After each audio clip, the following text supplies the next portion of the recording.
All right, we had some scary news yesterday come out of the Burton area when it comes to kids being on bus stops. Yeah, this was from Atherton Community Schools. There were some students in front of their home on Kleinpell Street near the corner of Atherton Road. They were waiting. A vehicle with 3 occupants showed up. Somebody exited the vehicle wearing a ski mask, approached the students. Fortunately, a parent was watching and intervened and scared them off. The Burton Police Department has like a description of them, but I mean, our son came home with a note from school about this, so they're making people aware of it. So we thought it'd be a good time to kind of reiterate some of the points about stranger danger and how to protect your kids and what to tell your kids. That's why on the phone right now from the Grand Blanc Police Department is Detective Nate Geiger. Detective, thanks for taking a few minutes out of your day to talk to us. Thank you. So yeah, let's talk about this. First off, I mean, these are luckily these are pretty uncommon occurrences here in mid-Michigan. That's why we kind of red flags go up when they happen, right? Absolutely. Red flags go up, and we encourage the waving of the red flags in these circumstances.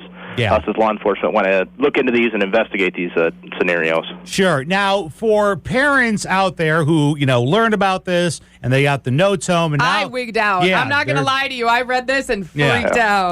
They're all wigged out and freaked out. What are some basic tips you could give the parents to kind of talk to their kids about the stranger danger thing, or situations like this? Because this is like kind of like, I don't want to say an attack, but if a car pulls up and guys jump out, it's a little bit different than, hey, little boy, do you want some candy? Yeah, absolutely. Like in this circumstance here where you had the actually approach the 3 children that were waiting for the school bus.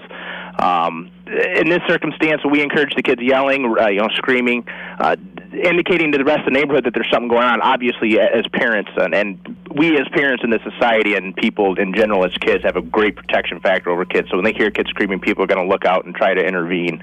That's what I encourage kids to do. I mean, as for parents, watch your kids at the bus stop. I mean, it's very key to have at least one parent. I know, for example, with my son, there's a group of parents, and we kind of take turns more or less watching the bus stop to make sure they get on the bus safely. And I encourage parents to do that, kind of set something up. If you don't have time, I understand it's a busy world these days, but set something up with your neighbors, with fellow parents, to just kind of keep an eye on the bus stop, out the door, or sitting in your car. It's interesting what you said about, making noise and yelling and screaming. Last night at the ladies' night out, they did a self-defense demonstration, and that's what the instructor said. She said, your voice is your best weapon. She said, make a lot of noise, make sure people know you're there and they can hear you. So yes, absolutely. People don't want to get caught. So if you make noise and alarm people, hopefully that'll be enough to get them to realize that there's people looking. And hopefully as the good citizen, will look out and observe something like that and will intervene like this parent did. Yeah.